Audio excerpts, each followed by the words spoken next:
Viewers, আজকে আমি দেখাবো একটু ভিন্ন রকমভাবে গরুর মাংসের কালাভুনা। আশা করি রেসিপিটা আপনাদের ভালো লাগবে। জিরা সুন্দরভাবে তাওয়াতে একটু টেলে নিব। এরপরে নিয়ে নিব শুকনা মরিচ। শুকনা মরিচটা একটু ভেজে নিয়ে এরপরে দিচ্ছি গোলমরিচ এবং জিরা। এটাও ভেজে আলাদা করে রেখে দিব। শিলপাটায় শুকনা মরিচটা বেটে নিব। এরপরে বেটে নিব আদা, রসুন এবং পেঁয়াজ। পেঁয়াজটা একটু বেশি দিলে সবচেয়ে ভালো হয়। আমি একটু আসলে পরিমাণে কম দিয়ে ফেলেছিলাম, কিন্তু পেঁয়াজটা বেশি দিলে গ্রেভিটা ভালো হয় এবং খেতেও আরও বেশি ভালো হয়। পেঁয়াজটা একটু বেশি দেওয়াটাই ভালো। এখানে আরও আপনার প্রয়োজনে ৫-৬টা পেঁয়াজ দিতে পারেন। ৫-৬টা পেঁয়াজ বেটে নিবেন। তেজপাতা, সাদা এলাচ ৪টি, কালো এলাচ ১টি, লং, দারচিনি।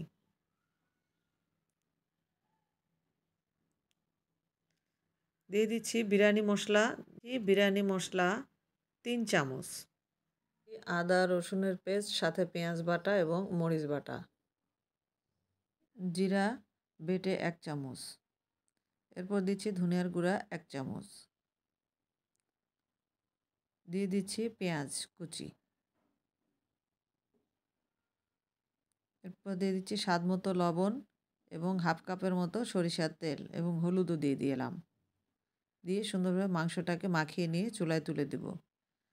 মাংসটা চুলায় দেওয়ার পরে হাই হিটে প্রায় ১০ মিনিট রান্না করব।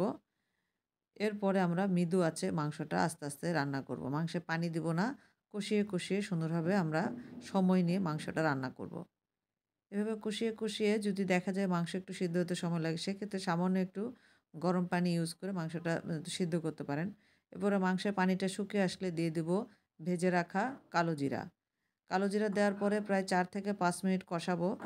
কষিয়ে কষিয়ে যখন কালারটা চলে আসবে এবং ভুনা ভুনা হয়ে যাবে, তখন আমরা দিয়ে দেব ভেজে রাখা জিরা এবং গোলমরিচের গুঁড়া।